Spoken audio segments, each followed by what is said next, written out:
자, 이번 시간에는 5강으로 왔고요. 지각과 생명체의 구성 물질에 대해서 알아보도록 하겠습니다. 앞서 지금 1강부터 4강까지는 원소들에 대해서 알아봤죠. 그죠? 1강부터 2강까지는 원소들의 주기성하고 원소들이 어떻게 결합을 하는지 그런 걸 알아봤다고 하면 이제 3, 4강에서는 이제 그런 것들이 이제 실제 원소가 우주의 형성 과정에서 어떻게 원소들이 만들어졌는지에 대해서 쭉 한번 살펴봤습니다. 자, 이번 시간에는 지구에서 지구를 이루고 있는 이제 지각이라는 것이 있잖아요. 그죠? 지각은 지구의 땅덩어리인데, 땅을 이루는 광물들이 어떤 원소들로 이루어져 있는지 그런 것들을 알아볼 거고요. 이제 생명체의 구성 물질에 대해서도 알아보도록 하겠습니다. 일단 먼저 지각과 생명체를 하고 있는 물질들을 이제 원소와 결합의 중심 원자 이렇게 해서 비교해 놨는데요. 지각을 이루고 있는 구성 원소는 가장 많은 것이 일단 산소입니다. 자, 산소가 제일 많고요. 그 다음에 규소 이렇게 되고 세 번째가 알루미늄, 그 다음에 철 이렇게 되겠죠, 그죠? 산규알철 이렇게 외워주시면 되는데 지금 일단은 산소하고 규소 이렇게 있는데 규소가 지금 14족입니다. 규소가 14족이고 규소를 중심으로 산소가 붙는 거기 때문에 산소 개수가 더 많아요. 그래서 얘가 질량이 더 많다라고 기억을 하시면 될 것 같고요. 생명체는 마찬가지로 탄소 중심으로 산소나 수소 같은 것들이 붙게 되는데 가장 많은 것이 그래서 산소가 되고 그다음에 여기는 그 다음이 탄소입니다. 산탄수질 이렇게 생각하시면 됩니다. 수는 수소고요. 질은 질소입니다. 자, 그래서 산소, 수소, 산탄수질 순서로 이렇게 이루어져 있다. 이렇게 보시면 되고, 그리고 지각의 중심 원자는 규소입니다. 규소. 자, 규소가 14족이고, 얘는 3족이죠. 원자번호 14번, 질량수 28이고요. 원자과 전자수가 4개입니다. 그래서 지금 보면 원자과 전자수가 4개이기 때문에 굉장히 다양한 원소들과 결합을 할 수 있는 성질을 가지고 있죠. 그 다음 생명체를 구성하고 있는 탄소도 마찬가지로 얘도 14족인데 얘는 이제 2주기, 껍질이 2개인 원소죠. 그래서 번호가 6번이고요. 질량수 12, 원자과 전자수 4개입니다. 여기 보시면은 원자과 전자수가 4개. 요 특성이 굉장히 중요한데, 자, 규소를 중심으로 다른 원소들이 붙고, 생명체는 이제 탄소를 중심으로 다른 원소들이 붙는다.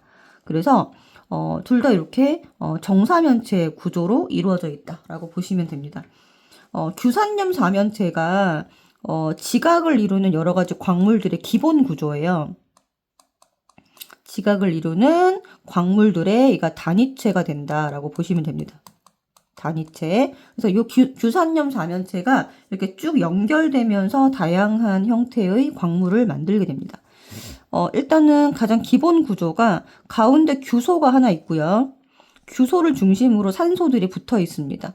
자, 그런데 이게 공유 결합하는데 전자를 하나씩 공유를 하고 나면 산소는 전자가 하나씩 남기 때문에 요 산소, 노출되어 있는 산소 하나당 전자가 이렇게 바깥으로 노출되어 있다라고 보시면 돼요. 자, 그래서 규산염 사면체는 전체적으로 음전하를 띠고 있다. 요거 꼭 기억하셔야 됩니다. 자, 그러나 탄소화합물은 여기 지금 탄소를 중심으로 수소 이렇게 붙어 있죠. 남는 전자가 없기 때문에 요거는 전하가 전기적으로 중성이다. 이렇게 보시면 되고요. 그래서 지금 보시면 이렇게 규소 하나당 지금 지각을 이루고 있는 규산염 사면체가 이렇게 독립적으로 존재를 할 수도 있고 얘네들이 길게 연결돼서 단사슬 구조나 아니면은 복사슬 이렇게 사슬 구조를 띠거나 아니면 판상형을 띠거나 판으로 다 연결되거나 아니면은 입체 구조로 연결되는 이런 다양한 구조를 만들게 되는데 이게 이제 혼자 있는 경우는 우리가 독립형이라고 얘기를 하거든요. 뒤에서 배울 건데 여기에 지금 보면 독립형으로 되어 있을 때 산소들이 노출되어 있잖아요. 요 산소 부분에 요 금속 양전하가 와서 붙으면서 다양한 형태의 색깔을 나타내게 됩니다.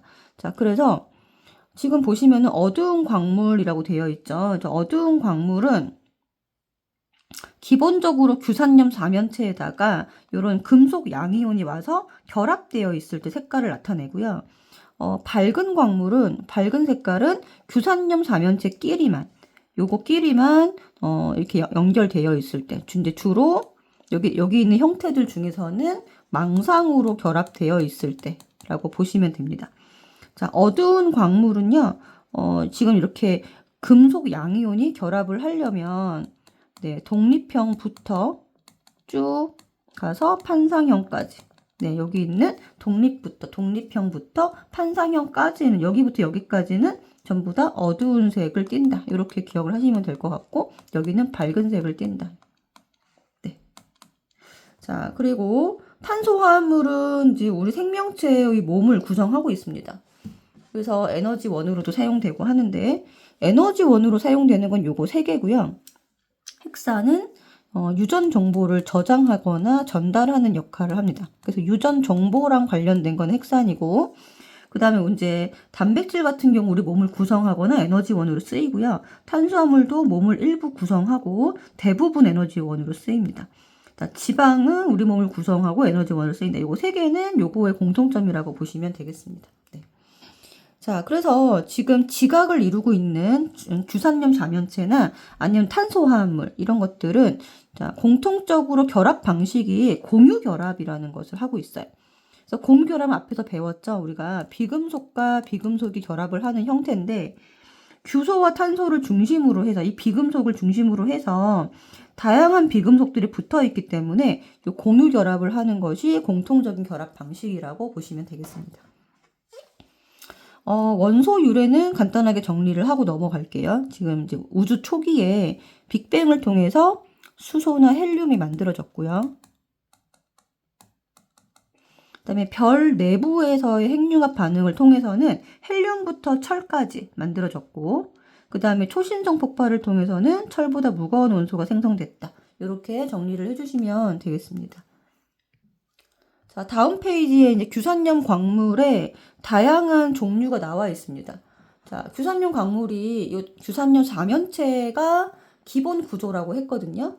자, 그런데 이 기본 구조로만 이루어져 있는 거를 우리가 독립형 구조라고 얘기를 해요.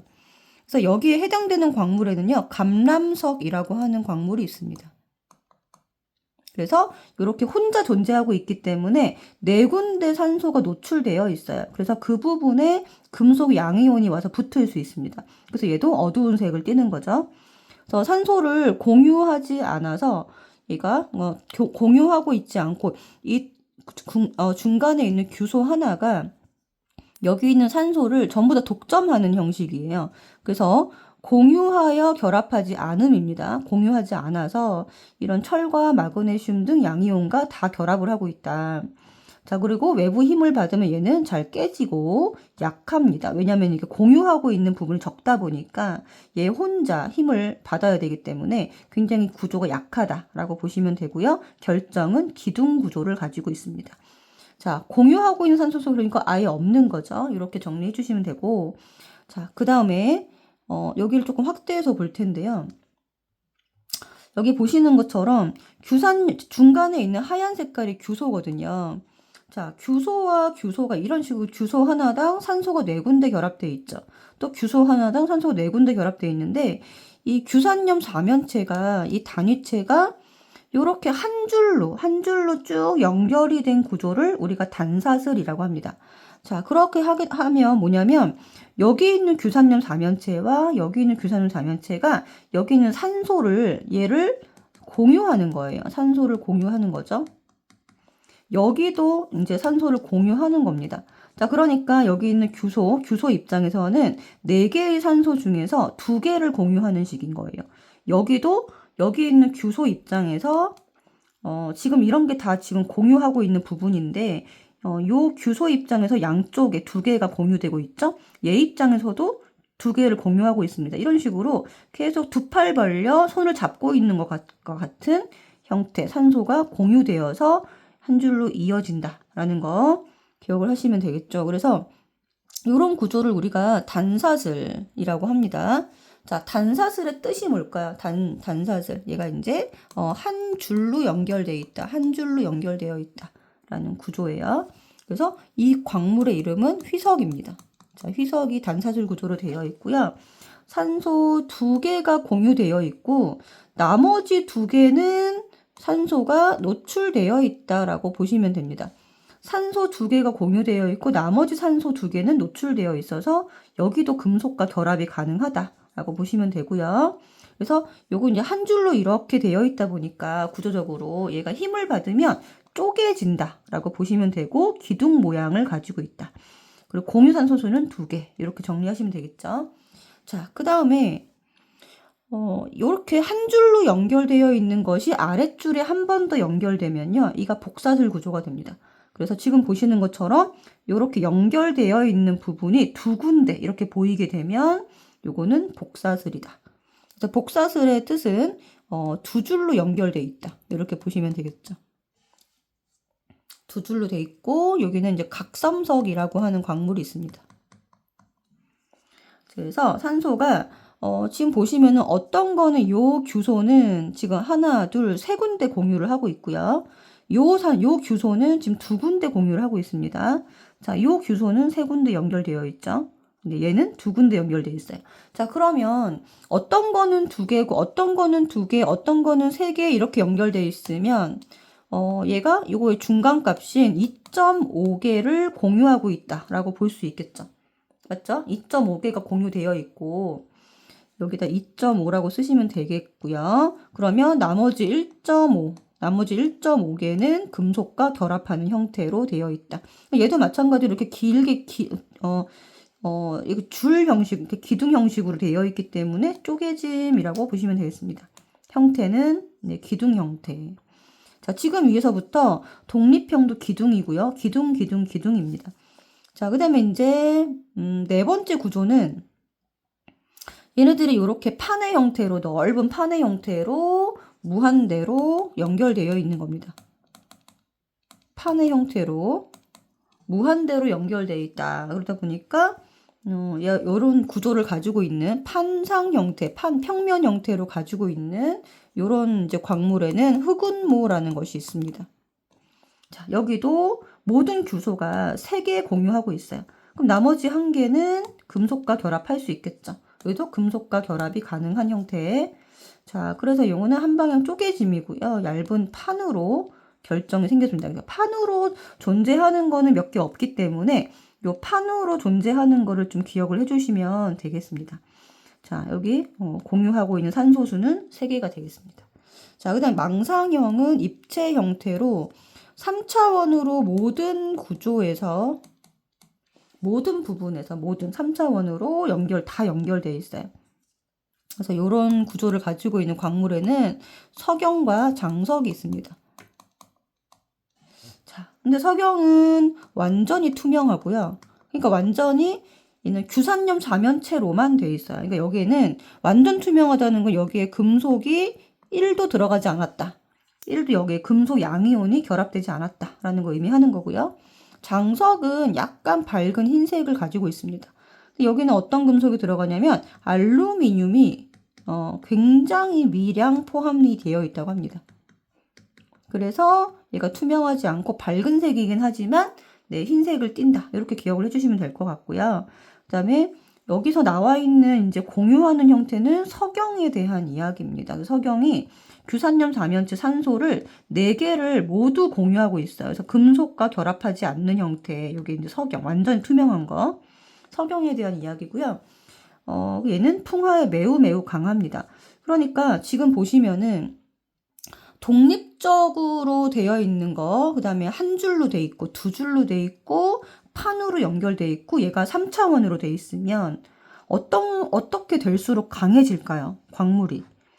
그쵸. 공유를 많이 하면 많이 할수록 강해지겠죠. 그래서 아래로 갈수록 강한 거고요. 여기 공유산소수를 4로 정리해 주시면 되겠습니다. 자, 공유하고 있는 산소수가 많을수록 많으면 많을수록 강도가 세진다. 이렇게 같이 네, 풍화에 강하다. 이렇게 보시면 될 것 같아요. 그러면 지금 여기서 아래로 갈수록 공유수가 많아지고 있죠. 이렇게 갈수록. 자, 아래로 갈수록, 그러니까 독립형, 단사슬, 복사슬, 판상, 망상으로 갈수록, 아래로 갈수록, 더 많이 공유할수록, 공유 산소수가, 네, 하고 있고요. 그 다음에 강도도 증가하고 있습니다. 풍화의 강한 강도도 같이 증가하고 있다. 아래로 갈수록 증가한다. 보시면 되겠고요. 그 다음에 또 기억하셔야 될 게, 여기 공유하고 있는 산소수가 이거랑 이제 반대되는 개념이 뭐냐면 규소 하나당 산소수입니다. 규소 하나당 산소수. 규소 한 개당 가지고 있는 산소 개수인데요. 요거를 문제에서는 가끔 SI분의 5라는 요런 걸로 표현을 합니다. 자, 이게 무슨 말이냐면 요 그림을 다시 한번 볼게요. 얘는 공유하고 있지 않기 때문에 공유하지 않잖아요. 그러면 규소 하나당 산소의 개수가 4개가 되겠죠. 여기는 지금 이 가운데 있는 규소가 산소를 다 독점하고 있는 형식이죠. 그쵸? 자, 그런데 공유를 하면 할수록 어떻게 될까요? 공유를 하면 할수록 이 가운데 있는 규소가 독점하는 산소의 개수가 줄어들겠죠. 그러니까 지금 공유하고 있는 산소수가 증가할수록 여기 있는 규소 한 개당 산소수는 아래로 갈수록 감소한다. 이거 패턴만 좀 같이 기억을 하시면 될 것 같아요. 자, 공유하는 개수가 늘수록 규소 한 개당 산소수 SI분의 5 이거는 감소한다. 네. 자, 그 다음에 이제 외워야 될 겁니다. 자, 지금 정리를 좀 해야 되는데요. 여기 보시면은 자, 단어에 동그라미를 쳐줄게요. 자, 독립형은 감람석에서 독감 이렇게 외우셔야 되고요.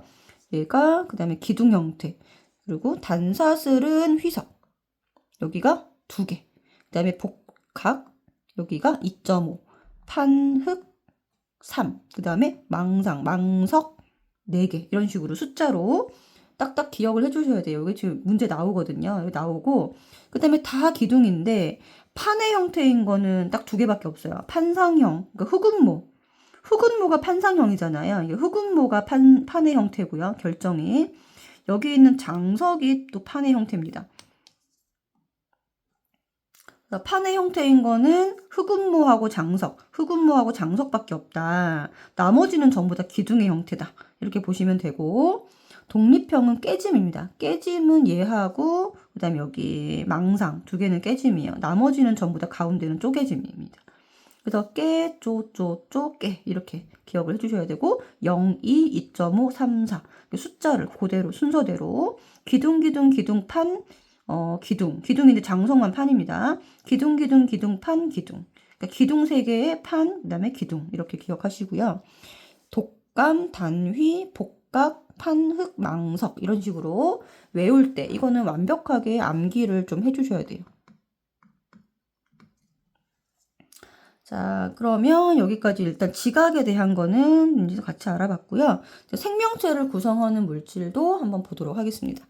자, 생명체를 구성하는 물질은 크게 4가지라고 얘기를 했는데 여기서는 지금 단백질하고요. 핵산 2개에 대해서만 우리가 배우게 됩니다. 자, 단백질은 여기 나와 있는 것들을 좀 정리를 해보면 우리 몸을 구성하는 주요 물질입니다. 그래서 근육, 피부, 머리카락, 적혈구 이런 거 외에도 우리 뼈를 구성하고 있고요. 딱딱한 부분. 그 다음에 손톱, 발톱 이런 부분도 손발톱도 다 단백질로 이루어져 있습니다. 자, 그 다음에 우리 몸에서 생리작용, 기능을 조절하고 있습니다. 기능. 그래서 효소라는 것이 단백질로 되어 있는데 이런 것들이 여러 가지 화학 반응을 조절을 하고 있고요. 그 다음에 면역 반응도 단백질이 담당을 합니다. 면역 중에 특히 항체가 단백질로 되어 있어요. 항체. 네. 자, 그래서 여기 보면 여기 나와 있지 않은 거는 호르몬도 단백질로 되어 있죠. 그래서 효소, 항체, 호르몬 이렇게 히읗으로 시작하는 이런 물질들은 전부 다 단백질로 되어 있고 기능이나 기능 조절 또는 면역 반응을 담당을 합니다. 단백질의 기본 단위체는 중학교 때 배워서 우리들이 알고 있어 이미 이 단어를. 자, 기본 단위체 이름이 아미노산이라는 겁니다. 자, 아미노산은 총 20종류가 있어요. 그래서 아미노산 구조를 한번 간단하게 그려보면요. 가운데 탄소가 있고요. 얘가 탄소 화합물이니까 탄소를 기준으로 하고 있습니다. 그래서 요걸 좀 이렇게 빼와서 자, 탄소가 있고 밑에 이제 수소 연결되어 있고요. 밑에 R이라고 하는 이 부분은 이 R의 종류에 따라서 이 부분의 구조에 따라서 여기가 아미노산이 20개 이렇게 결정이 되고요. 자, 왼쪽에 아미노기 이렇게 NH2 이렇게 연결되어 있고 여기는 카복실기가 연결되어 있습니다. 기본 구조는 이렇게 생겼어요. 이렇게 생겼는데 여기 부분 나머지 다 똑같이 생겼고 아미노산이 이 부분만 구조가 달라서 20가지의 종류를 가지고 있다. 이렇게 기억을 하시면 되겠습니다. 자, 요거 지금 그림 그린 거는 아미노산의 구조예요. 그런데 우리는 아미노산을 요걸 그대로 이게 좀 복잡하잖아요. 그래서 요걸 그냥 동그라미로 요런 형태로 그냥 표현을 합니다. 그래서 아미노산 1번, 그럼 1, 여기 아미노산 2번이면 2 이런 식으로 이제 그림을 그릴 거고 얘네 둘이 결합을 하게 되면 이렇게 연결되는데 이 연결되는 결합을 우리가 펩타이드 결합이라고 해요. 그래서 펩타이드 결합이 하나 이루어지면 거기서 물 분자가 하나 빠져나옵니다. 자, 그래서 여기 보면은 아미노산이 2개면 물 분자가 하나 빠져나오겠죠. 자, 예를 들어서 아미노산이 이렇게 3개가 연결되면 펩타이드 결합이 이렇게 2군데 생기겠죠. 그러면 물 분자가 이렇게 펩타이드 결합 하나당 물 분자 하나가 빠져나옵니다.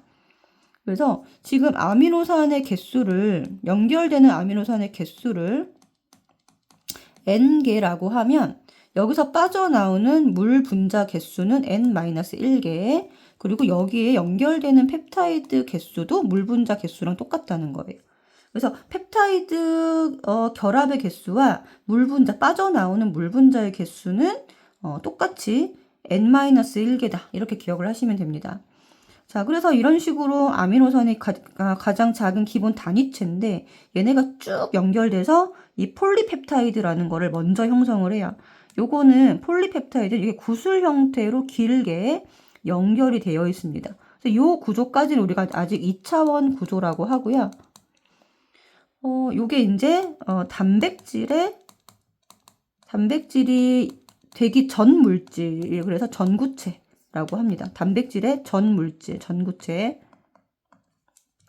그래서 여기서 단백질로 되려면 어떤 일이 벌어져야 되냐면 이렇게 2차원의 한 줄로 연결된 폴리펩타이드가 단백질로 되면서 3차원의 구조로 입체 구조로 바뀌게 됩니다. 그러면 이제 꼬이고 얘네들이 접히는 일이 벌어지게 되고 그러면 단백질이 된다는 거죠. 단백질이 되어야 3차원 구조가 되어야 얘네들이 어떤 기능을 할지가 결정이 됩니다. 자, 그러면 이 폴리펩타이드를 구성하는 이 아미노산의 종류나 아니면 개수 그리고 배열 순서에 따라서 이 구부러지고 접히는 어떤 구조가 달라지기 때문에 다른 단백질이 형성됩니다. 즉 아미노산의 종류, 개수, 배열 순서가 이것이 아미노산의 종류를 결정한다. 아미노산이 아니라 단백질의 종류를 결정을 합니다. 이렇게 보시면 되고요. 예를 들어서 예를 들어 아미노산이 10개가 연결이 됐다라고 해봅시다. 그러면 아미노산이 종류는 20가지가 있을 수 있잖아요. 그러면 여기서 만들어지는 단백질의 종류는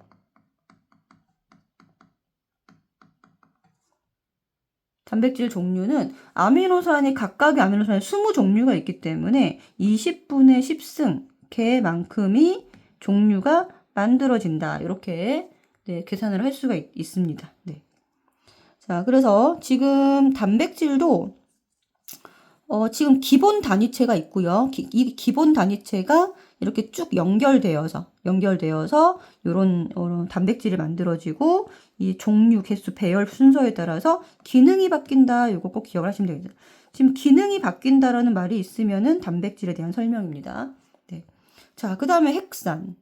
자, 헥사는 유전 정보를 저장하거나 아니면은 이 유전 물질을 단백질, 이제 다른 단백질 합성을 하기 위해서 전달하는 역할을 하게 됩니다.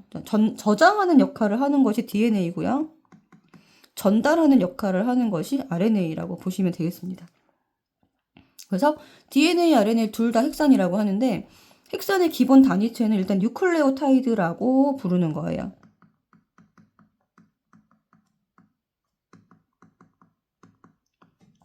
자, 구조는 이렇게 생겼고요. 인산, 당, 염기 이런 식으로 인산, 당, 염기가 1대1대1로 연결이 되어 있습니다.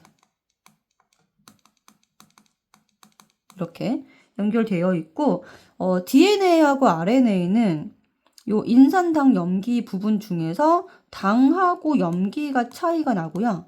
여기 부분은 공통적으로 똑같다라고 보시면 되겠습니다. 자, 그리고 얘도 마찬가지로 이 구조가 단위체이기 때문에 단위체로 된 것들은 얘네들이 연결되어서 이렇게 길게 사슬 형태로 연결되는 구조를 띠죠. 그죠? 그래서 지금 보시면 인산당 염기 중에서 연결되는 부분은 어디냐면 인산하고 당 부분이 연결이 돼요. 그래서 이렇게 지그재그로 인산당, 인산당 이런 식으로 연결이 돼서 요 바깥쪽에 외골격을 형성을 하고요. 여기가 외골격이고 외골격인 부분은 인산하고 당으로만, 여기 인산당으로만 연결되어 있죠. 여기는 안쪽에 있는 염기를 보호하는 역할을 합니다.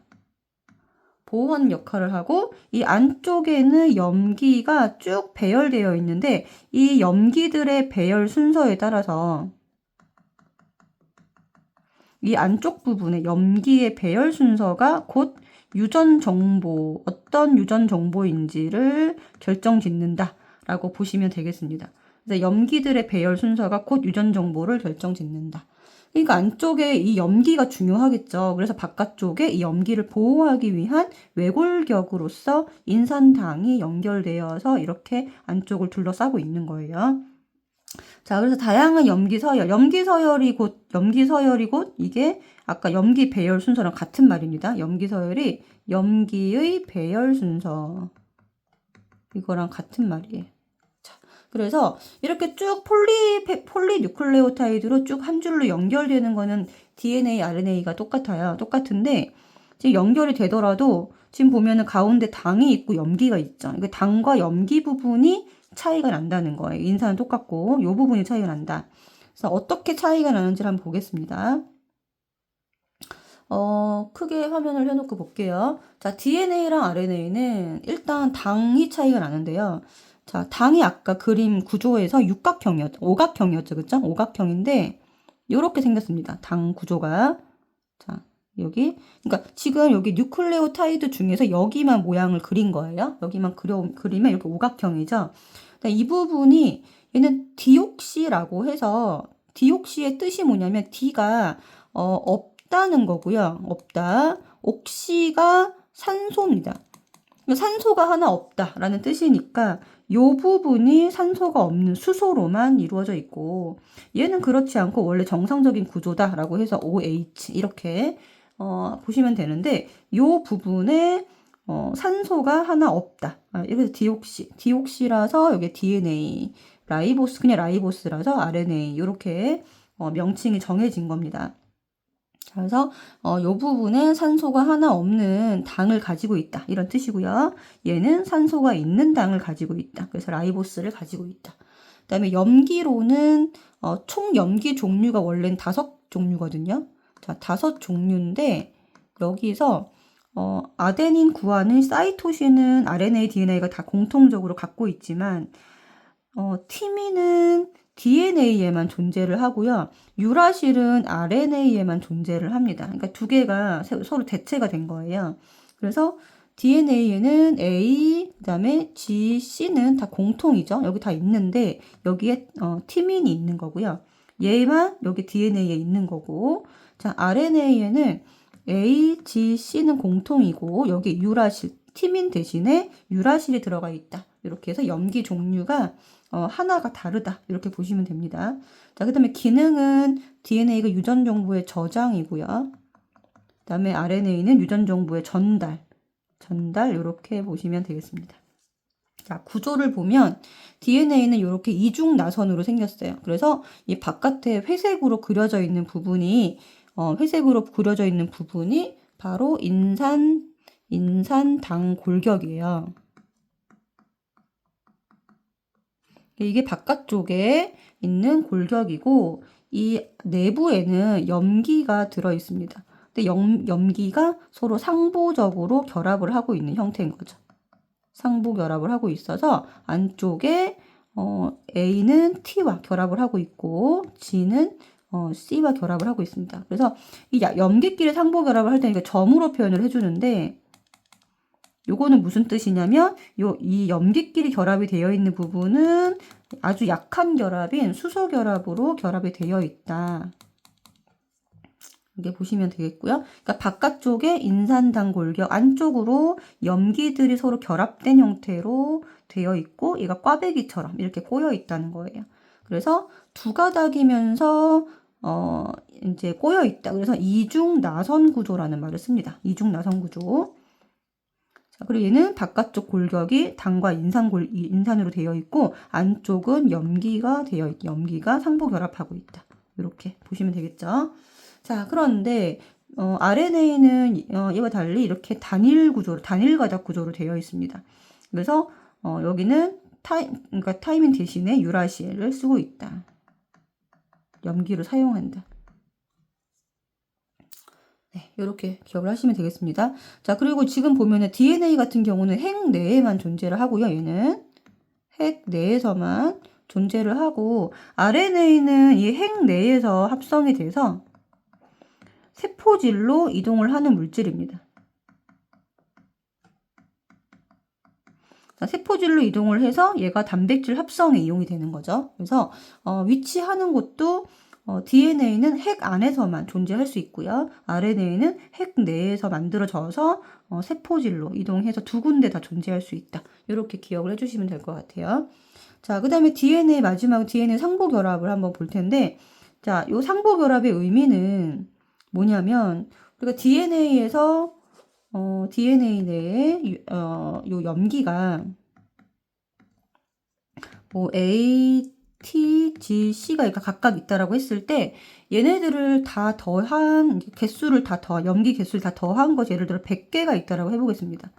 자, 그럼 예를 들어서 아데닌이 16개가 있다라고 해요. 이 정보가 주어지면 나머지 3개의 염기 개수를 파악을 할 수가 있어요.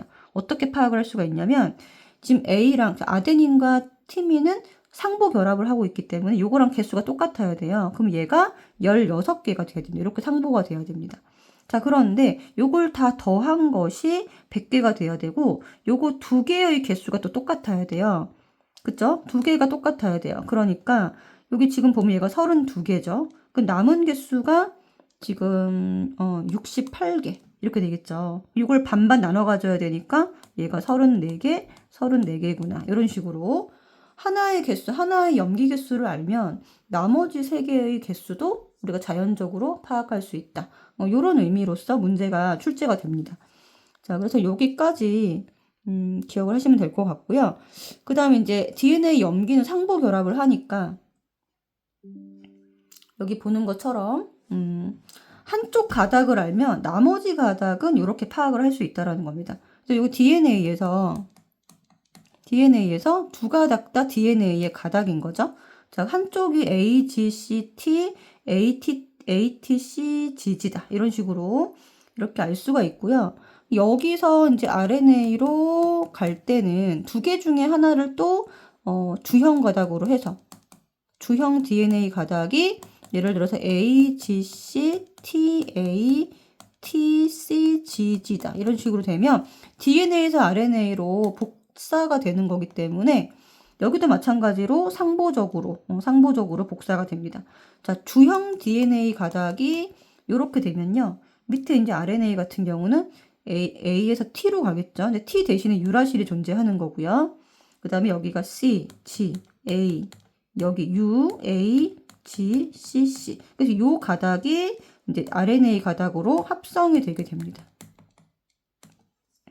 그래서 이런 식으로 DNA 내에서도 두 가닥이 상보적으로 결합을 하고 있고, 이렇게 두 개 중에서 한 가닥, 두 가닥 중에 한 가닥을 주형으로 해서 RNA가 합성이 되는데, 이 RNA가 합성이 될 때도 마찬가지로 상보적으로 합성이 되더라라는 것까지 여러분들이 이해를 하고 계시면 되겠습니다.